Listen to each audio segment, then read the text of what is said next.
Nehemiah 8वां अध्याय। उ लोग परमेश्वर की व्यवस्था से पढ़ के पाठ के समझा दिहले, अर्थ समझा दिहले और लोग पाठ के समझ गईले। काहे कि सब लोग व्यवस्था के वचन के सुन के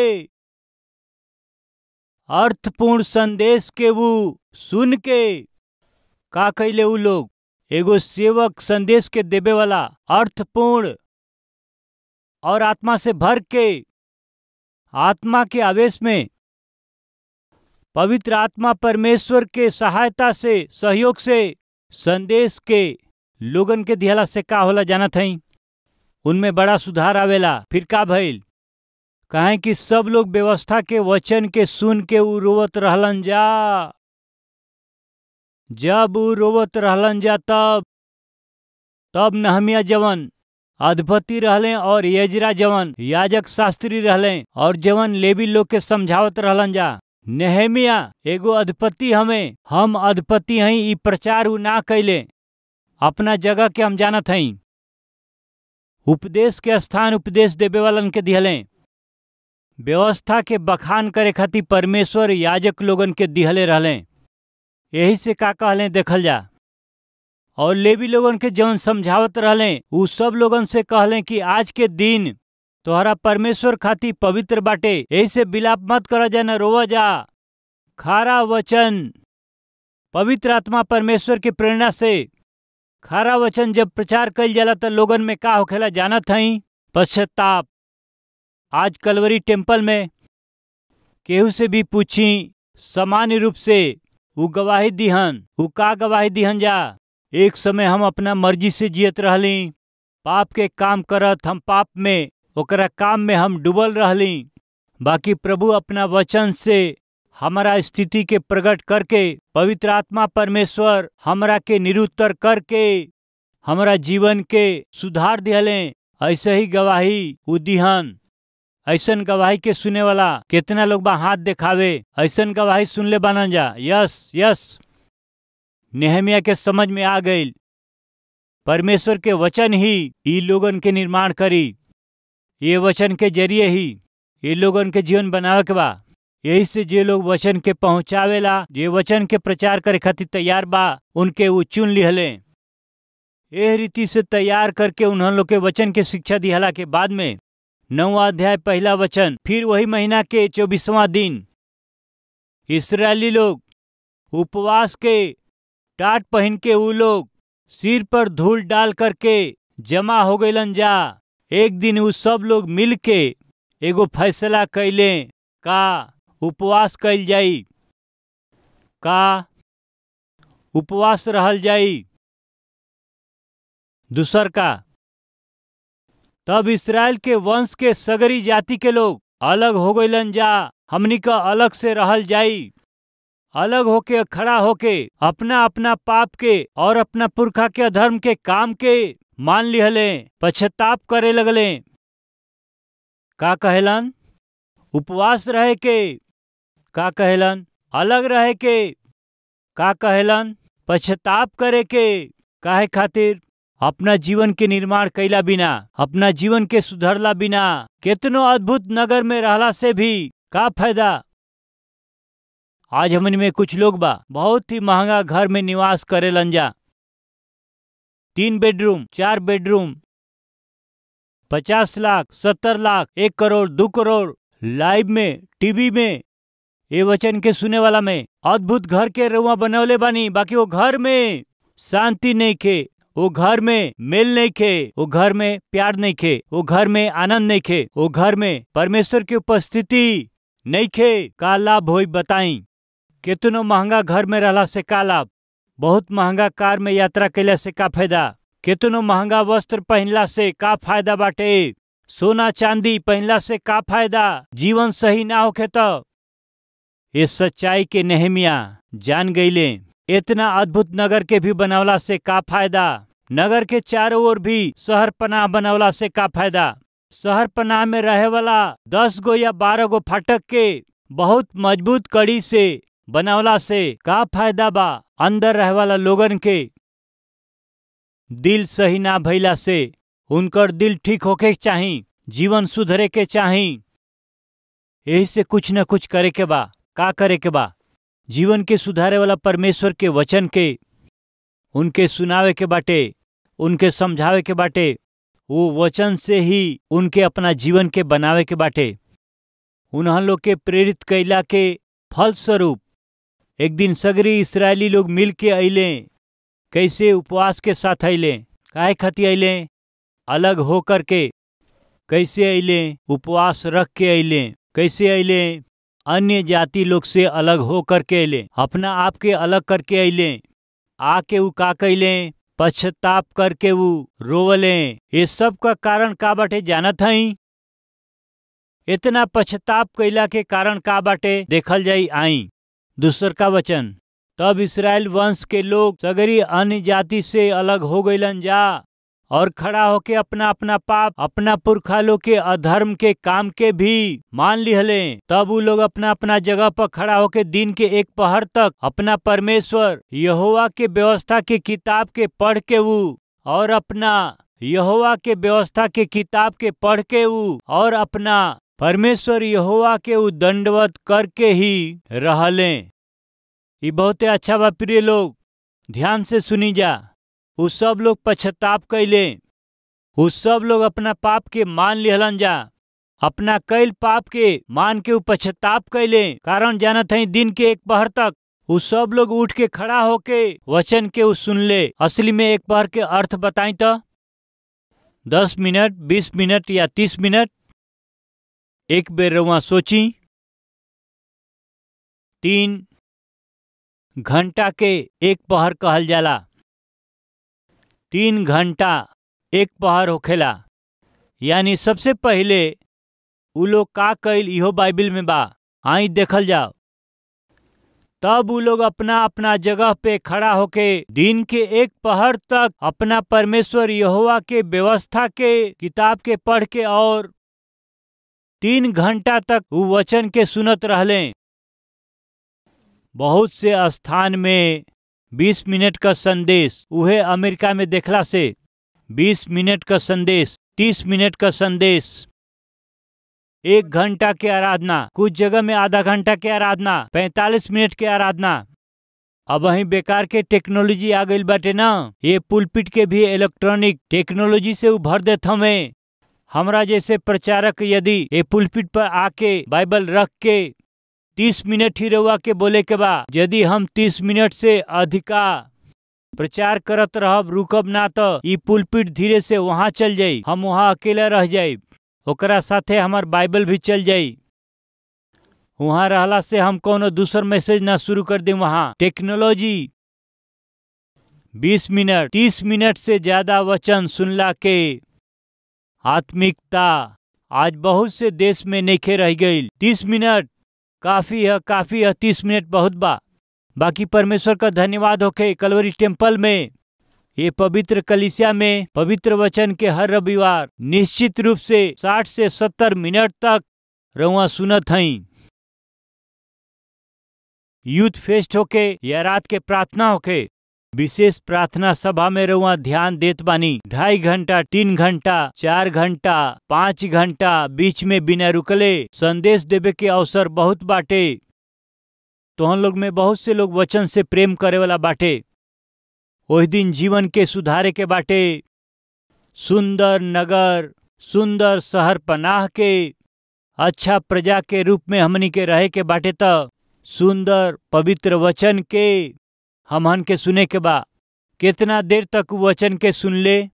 3 घंटा तक। 3 घंटा वचन सुनला के बाद उ लोग का कइल? उ लोग 3 घंटा तक प्रार्थना कैले। कृपया सुनी, वचन प्रार्थना ई चिड़ई के 2 पंख के समान बा। ज्यादा समय बाइबल पढ़े के बा या ज्यादा समय प्रार्थना करे के बा? सवाल कैला से वचन प्रार्थना दोनों बराबर होके के चाही। एगो चिड़िया के ऊंचा स्थान में उड़े के बाटे तब दोनों पांख मजबूत होके के चाही। ई दोनों पांख उनकर मजबूत रही तो ऊ उड़ला से शिकारी के पहुंच से बाहर ऊंचा स्थान में ऊ उड़ करके ऊ आगे बढ़ेला। बाकी हमन में कुछ लोग बहुत देर प्रार्थना करके, थोड़ा देर प्रार्थना करके धन्यवाद हालेलुया आमीन, असली में बाइबल पढ़बे ना करेलन, बाइबल के छुबे ना करेलन, बाइबल पढ़बे ना करेलन। कितना निचता बा। प्रिय भाई और बहन लोग, बाइबल बतावेले कि आदि में चंगाई रहल और उ चंगाई परमेश्वर के साथे रहल और उ चंगाई परमेश्वर रहे और उ चंगाई देह धारण करके ऐसन बाकार और बाइबल में ई नहीं खे। आदि में का हवे? वचन रहे, वचन परमेश्वर के साथे रहल और वचन परमेश्वर रहे और उहे वचन अनुग्रह और सच्चाई से हमनी के बीच में डेरा कैलस। उहे वचन प्रभु यीशु मसीह हमें, उ वचन ही, उहे वचन लोगन में बदलाव लेके आवेला। हम चंगाई के विरोध करे वाला प्रचारक ना हई। हम जेकर प्रचार करिला यहोवा चंगा करे वाला परमेश्वर हमें। यदि कोनो मूर्ख सतीश कुमार चंगाई पर विश्वास ना करेलन, कोनो मूर्ख सतीश कुमार जी पवित्र आत्मा पर ना विश्वास करेलन, यदि कोनो मूर्ख सतीश कुमार के ऊपर पवित्र आत्मा के अभिषेक नहीं के, यदि वो कहत हमें तो हम कहत हैं उनके बाइबल नहीं के मालूम। हम कहत हैं वो आदमी के परमेश्वर का सेवकाई के विधि का है नहीं के मालूम। पवित्र आत्मा के सहायता के बिना ये पवित्र शास्त्र के का हम व्याख्या कर सकिला का? पवित्र आत्मा हमारा में रह के वचन ना प्रचार कैला से इतना लोगन के जीवन सुधारल गईल संभव बाटे का कहल जाई। यही से यीशु मसीह कहले कि तोहन लोग हमारा बात पे विश्वास नहीं खजा करत, कम से कम काम के देख के विश्वास कर जा। वह बात हम कहत हई, यदि हमारा वचन पर विश्वास नहीं खे तो कलवरी टेम्पल में परमेश्वर के कैल गेल काम के रउआ देख के विश्वास करी जा। कलवरी टेम्पल आवे वाला सदस्य रउआ पूछ के देखब तो एक गो गवाही बतैहन जा।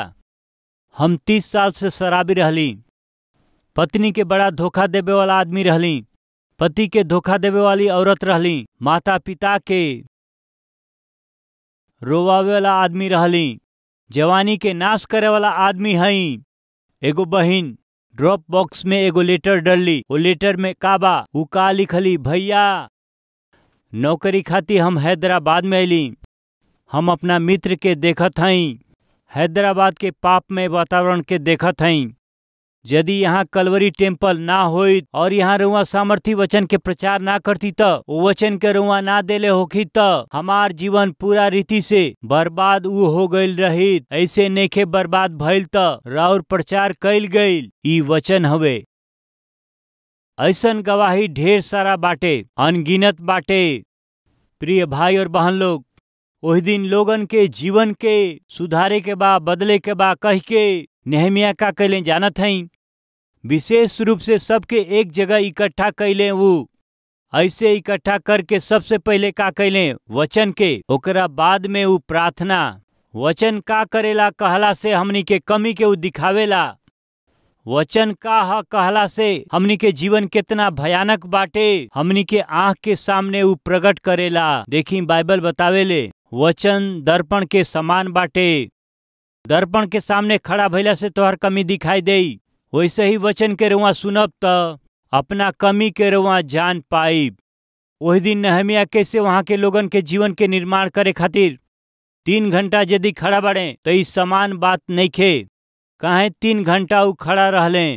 काहे 3 घंटा तक उ लोग प्रार्थना कइल? ओकरा पीछे रहे वाला कारण का बाटे हम बतावे जात हई। आज के दिन प्रिय भाई और बहन, जीवन के निर्माण करे के बाटे ऐसन आशा वचन सुनला के बाद में उनकरा के लागल। जीवन सही रहे के चाही, पवित्रता से जिए के बाटे, हमके अपन घर बनावे के बा, हमके भी जवानी के रक्षा करे के बा, हमके भी परमेश्वर के हाथ में उपयोगी पात्र बने के बाटे। यह रीति से रउआ के प्रेरित करे वाला परमेश्वर के ही वचन हवे। वो वचन के पढ़ला के बाद रउआ में का होखेला? रउआ उपवास करब, अपना के अलग करब, पश्चाताप कर बजा। कैसे? कब? बिल्कुल अबहिए। वचन के महत्व देवे खातिर अभिनंदन करत हैं। यही समय यदि रउआ में केहू भी अपना जीवन के ना बनौले होई हन तो वही पाप में जीवन के आगे बढ़ावत हई त परमेश्वर के जीवन अर्पण कैला बिना अब हम अपना जीवन के शैतान के सौंपले बानी। तब आज अपना जीवन के सुधार लें। हम समाप्त कैल चाहत हई। एगो अद्भुत बंगला रहे, वो कीमती बंगला रहे, वो एगो करोड़पति के बंगला रहे। वो बंगला के चारों ओर सुंदर गार्डन रहे। वो बंगला में सुंदर रोशनी खातिर लाइट वहाँ लागल रहे। वो क्षेत्र से केहू जाओ तो वो बंगला के सामने से जाए के पड़े, काहे कि वो बड़ा सुंदर रहे। वो करोड़पति एक दिन जब निपट गए, मर गए। विचित्र बात ई बा कि वो करोड़पति मरत मरत वो बंगला के केकरा नाम से लिख के गए, रउआ के मालूम बा का? वो मरत मरत वो अद्भुत बंगला के का कैले कि शैतान के नाम लिखले। केकरा नाम? हम अपन पूरा संपत्ति और बंगला के शैतान के नाम से लिख के अब जा रहल बानी। ऐसे लिख के मर गए। प्रिय लोग, कोनो अच्छा काम, संस्था या मंदिर खातिर के नाम में लिख देतन तो अच्छा रही, बाकी शैतान के लिख देले। अब वो बंगला में के रही बताई? शैतान ही रही। वो प्रांत में रहे वाला अधिकारी का कर सकेलन? शैतान के नाम लिख दिले, रह ना सकेलन, वही से वो लोग वहाँ छोड़ दियल। कुछ महीना बीतला के बाद में ओकरा पास में रहे वाला गार्डन बगीचा के माली ना भइला से वो बगीचा का भइल? जंगल बन गईल। जंगली पेड़ पौधा बढ़ गईल। लाइट जरावे वाला नहीं खन, रोशनी ना रहल, वहाँ चमगादड़ भर गईली। कुछ समय के बाद वो आदमी वो बंगला के केकरा नाम लिखले बताई जा? शैतान के नाम कर दिले। वो कौन से बंगला बन गईल? भूत बंगला बन गईल। ओकरा नामे कैलन, यही से बन गईल। भूत के नाम बंगला कैला से वो भूत के बंगला बन गईल। मेहरबानी से ध्यान दें, हमनी में केहू लोग अपना जीवन के शैतान के नाम से कर देले बाड़े। यही से वो रउरी जीवन के बर्बाद करके रख देले बाटे। रउआ जीवन बोली ना, बुरा बोली ना, आँख से रउआ बुरा देखिला, राउर बुरा जीवन के बितावत हई। ऐसे कब तक रउआ जियब?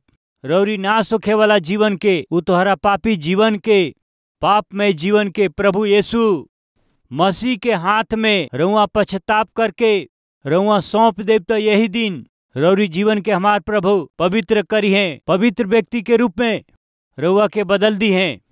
आज हमनी में केहू बाका हम अपना जीवन के पाप के सौंप दिहली, पाप के लोगन के सौंप दिहली, शैतान के सौंप दिहली। वो हमरा जीवन के नाश करके रख दिल बड़े। बाकी आज हमरा के जान से प्यार करे वाला प्रभु जी हमरा के वचन देत हमें, हमरा जीवन के सुधार के, हमरा जीवन के पवित्र बनाए वाला, जीवन के फलवंत करे वाला यीशु जी के हम जीवन सौंपत बानी। कहतनी तो हमारा साथे मिल के प्रार्थना करब का?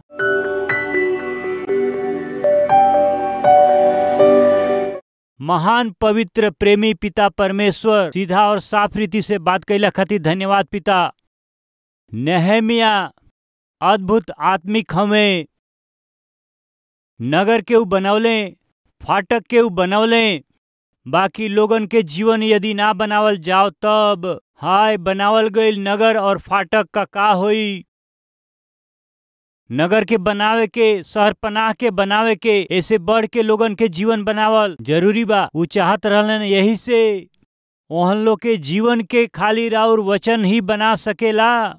ये सच्चाई के वो जानत रहले, एक खातिर वो वचन के महत्व दिहले, वचन के ही वो प्रचार कैले, वचन के ही वो लोगन के सुना दिहले, वचन ही ओहन में पश्चाताप लेकर के आइल, उन्हन के अलग कैले, उनके पवित्र कैले। पिता राउर वचन ही जीवन के पवित्रता के साथ वचन देवे वाला सेवक लोगन के उठाई पिताजी। हमहन के देश में रहे वाला कलीसिया के रखवालन के रउआ दर्शन देई, खरा वचन के उपदेश देवे वाला सेवकन के रउआ खड़ा करी। पिता कलीसिया में आवे वाला सदस्य लोगन के रौरी वचन के जरिए पोषण करे वालन के सेवक लोगन के खड़ा करी है पिता, तैयार करी पिताजी, आगे बढ़ाई पिता। राउर वचन ही जीवन के सुधारेला, राउर वचन ही परिवार के भी बनावेला, ई वचन ही पापी लोग के पश्चाताप में चलावेला, राउर वचन ही पापी मनुष्य के पवित्र बना देला। रौरी वो वचन के ही प्रेम करे वाला, सुनावे वाला पवित्र सेवक लोग के उठाई हे पिताजी। ऐसन अनुग्रह हमनी के राज्य और देश के देई हे पिताजी। वचन से प्यार करके वचन के प्रचार करे वाला हर एक सेवक के, कलीसिया के रखवाला के बहुते आशीष दे। उन्हों लोग के कलीसिया के रउआ आशीष देई। उनकरा कलीसिया के सदस्य फलवंत होके पिता बढ़ सके, ऐसन आशीष रउआ देई। जीवन के सुधारे वाला रौरी वचन के रउआ पिता, दान देवे वाला दाता लोग के हम प्रार्थना करते हैं पिता। 17 भाषा में पिताजी, चारों कोना में रौरी वचन के पहुंचावे वाला पिता, रौरी वचन के आशीष दे दें, समृद्धि दें, उनके और उनका परिवार के आशीषदायक बना दें। रउए के आदर महिमा देत हम प्रार्थना के यीशु मसीह के नाम से मांगत हई, आमीन।